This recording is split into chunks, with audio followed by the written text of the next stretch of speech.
Hello! So I'm about to go lay out in the sun because it is a gorgeous summer day today and I want to pick a new book. I want something, you know, fun, light, summery kind of vibes. So I thought I would do like a TBR scavenger hunt type thing. So scavenger hunt picks what book I read next video. I've seen lots of other people do this, and I did this a while back where I read a book for each prompt. I thought it was really fun, but this time we're just going to go through the prompts and pick one book at the end of it to read. I have seen mostly Books and Lala do this video. I thought it looked fun, and I thought it would be a fun way to pick which book I read next because I really have no idea what I want to read. So we'll just leave it up to fate and to chance. I'm going to be using the same prompts that I used for my other video, and they're from the Storygraph website. I don't know who made this challenge. Hosted by Koala Reader. The first prompt is the most recently added book in your TBR. Actually, I'm going to bring y'all down here. My bookshelf is right next to my bed. My bed is right here, so we're a little bit cramped, but they don't have to do. So the most recently added book in your TBR. I recently got 3 new books at the same time, but I think this one is the one that I picked up last because it was a 3 for 2 deal, and so I had to pick another one, and I saw this one and just quickly picked it up. So we'll start with this one, and then prompt number 2 says, what color is mostly on that cover? Read a book with the complementary color. Pick a book with the complementary color on that cover. So white, I guess, is mostly on this cover. What complementary color is that? Black? Is that even a thing? Yeah. It says black. Which I guess makes sense. So I'm finding a book with mostly black on the cover, I will say, which that's really easy. The Giver.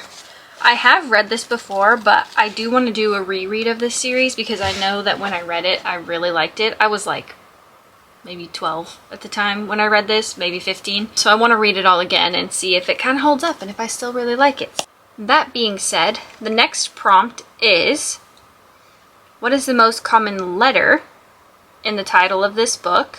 Find a book with a title that starts with that letter. The most common letter, I guess, is E. Yeah, it has to be E because there's only, if we're counting the word the, then there's 2 E's. So a book that starts with E? Oh, okay. I got it. We have Emily Wilde's Encyclopedia of Fairies. This one I have not read yet, but I would love to get to this one eventually. We'll see. Okay, go to the acknowledgments of that book. What name do you see first? Find a book written by an author with that name. That's going to be hard. Ooh, this is very little. Okay. Trisha, Brienne, Nadia, ooh, Anissa, Jenny, Mandy, Bree, Becky, Alexandra, Jessica, Kristen, Lori. Ugh, okay.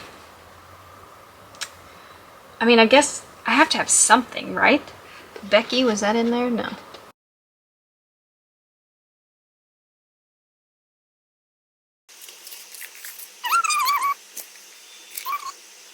Oh, uh-oh. Jeanette? Was that here? No, Jessica. This could be interesting. Jennifer. Nope, Jessica. Jenny. Jennifer and Jenny. I would say that's going to be acceptable if I don't find anything else. Jessa. Jenny. Jessica? Oh, Jessica. Didn't I say that earlier? No, Jennifer. Oh my gosh.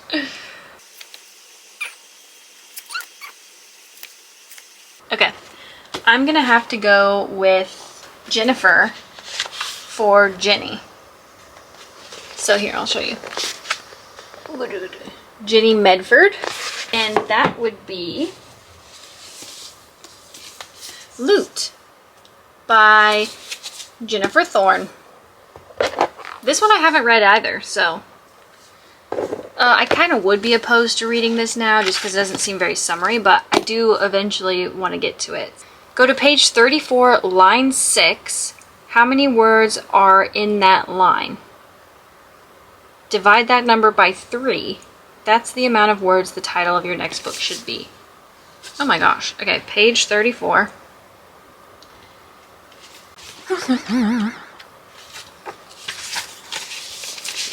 Page 34. See? See? I'm not cheating. Line 6. 1, 2, 3, 4, 5, 6. Okay, it says, before I can find my voice, Joe reaches behind the counter for... So that's 1, 2, 3, 4, 5, 6, 7, 8, 9, 10, 11, 12, which is 4. 12 divided by 3. Yeah, divide that number by 3. That's the amount of words in the title of your next book. Okay, so 12 divided by 3 is 4. So the next book I pick needs to have 4 words in the title. That's easy. Here, just do this one. Iris Kelly doesn't date. Iris Kelly doesn't date. 4. Okay. What object did you first see on the cover of the last book? Find another book with the same object on the cover? People? I guess, so another book with people on the cover? Okay, I can do that. Or like a house maybe, or... People would probably be the easiest. So, we will find 1. 2 people, maybe. Kind of up the ante a little bit.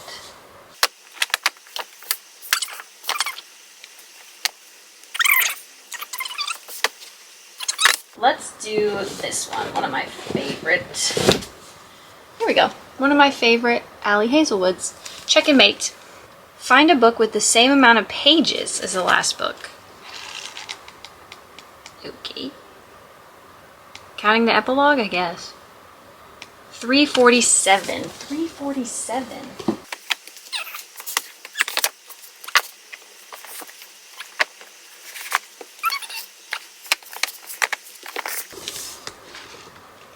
Ooh, 349. That's close. We're gonna keep her out just in case. No, 337. We're getting closer.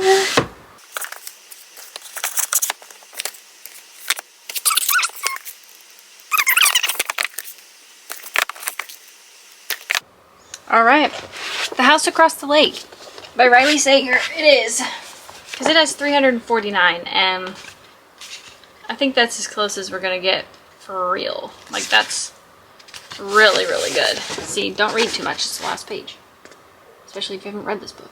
349.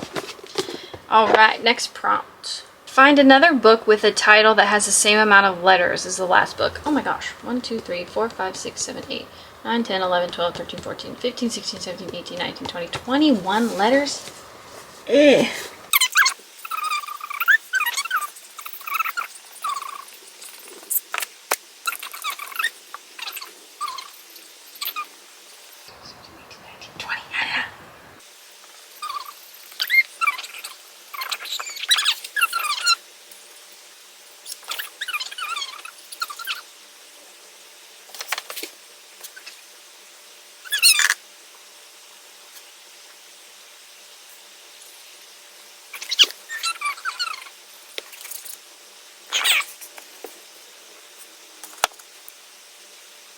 Uh-oh, guys.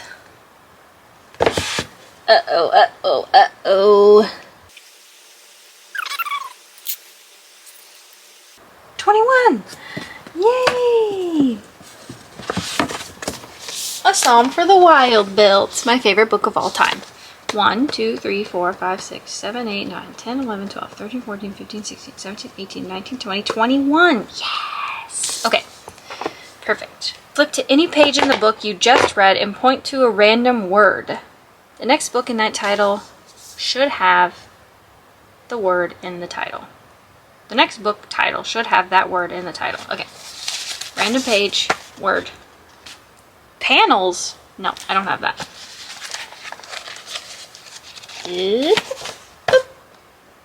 Delights?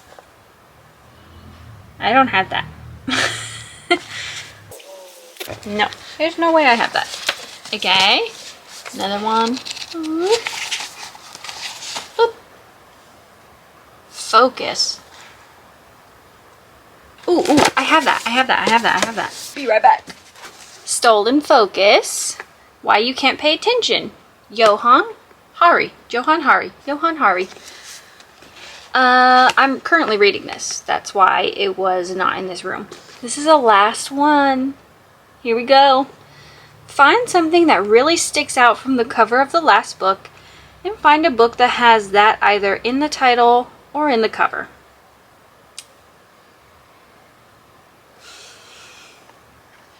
This is a boring book to choose that. Okay, something that sticks out. Blue.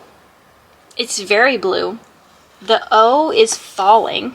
So maybe something like that. Falling. A falling vibe.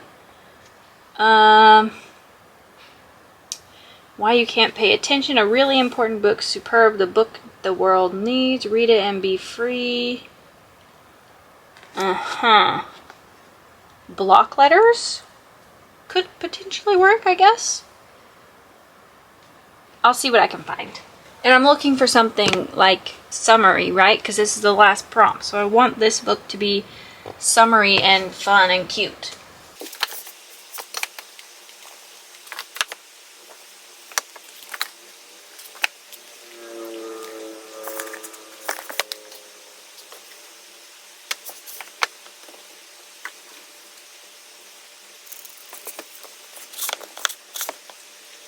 Oh gosh, this is hard. I think I'm just gonna have to go with blue because I think that's as close as we're gonna get.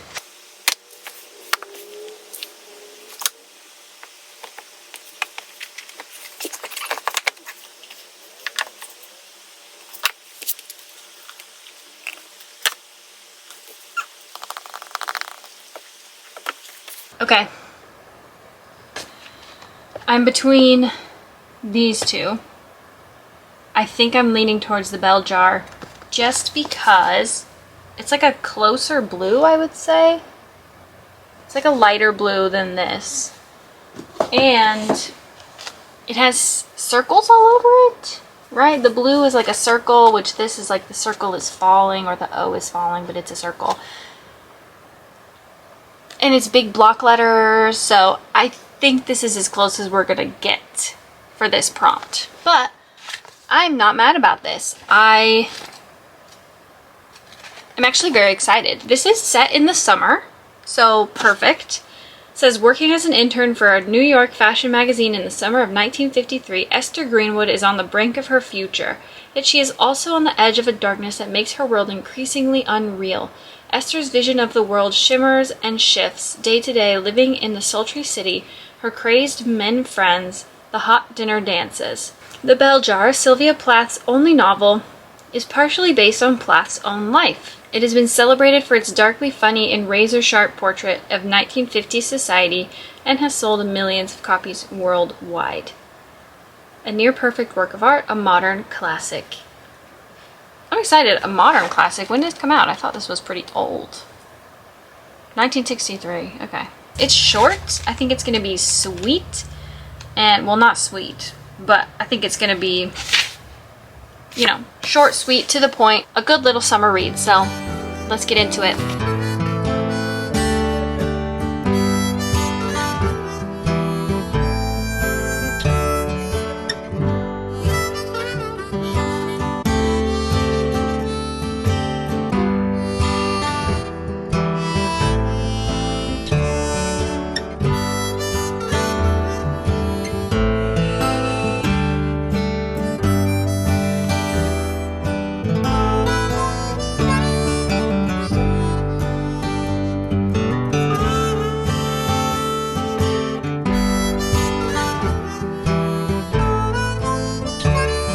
Okay, so I just finished the Bell Jar. I finished it last night, but no, was it last night or the night before? It might have been the night before, but I needed some time to sit with it and really decide what I thought about it. So, overall feelings. I didn't dislike this book. I thought it was very well written. Sylvia Plath writes very beautifully and lyrically. I don't know, but she writes very nice prose, right? Very quotable lines that anyone can relate to when they read this book. Someone can relate to something in this book, right? So I loved it for those aspects of the book. However, the pacing is quite slow. This is 100% character driven. There is very little plot, and it doesn't seem like there's really a climax to the book at all. It's just kind of this one line. It's like not a lot happens, but a lot happens, if that makes sense. The story becomes very jumpy as you reach the end of the book. So, okay. So the story is about a young woman named Esther Greenwood. She gets accepted to this very prestigious scholarship in New York City to work at like a fashion magazine, I believe. You're kind of following her through figuring out life in New York, and you kind of start to see her at odds with New York City and the people that she's meeting, specifically the men that she's meeting. And it's when she goes back to her hometown after the scholarship that is over that her mental health starts to really decline quickly. As this happens in the book, the writing gets really jumpy. It'll follow the current timeline, and then it'll jump to something that happened a long time ago, or about a story she read, or stuff like that. It just gets very jumpy and kind of confusing. For the point of the story, yes, I think it needs to be that way to kind of signify and feel how it is to be in the character's head. However, like I said, it is confusing in a sense because the storyline isn't really a storyline. And that was hard for me. It's hard for me to get used to that writing style and sort of get into it. A book like this is definitely going to be a reread for me because now I know the style of the writing. I can kind of sit with it and take more time with it and really read the prose and try to connect to it a little bit more. But that being said, I gave it 3 stars in the end, and I'm definitely going to reread this sometime when I'm feeling like I want something slow and lyrical and beautiful. Overall, this was pretty fun. I think I'm gonna do it again soon because I like picking a book to read like this. I like picking a random book and just going into it without really knowing what it's about and what I'm going to end up with. I like it. It's a cool concept. So we'll do it again sometime soon. See you in the next one. Bye.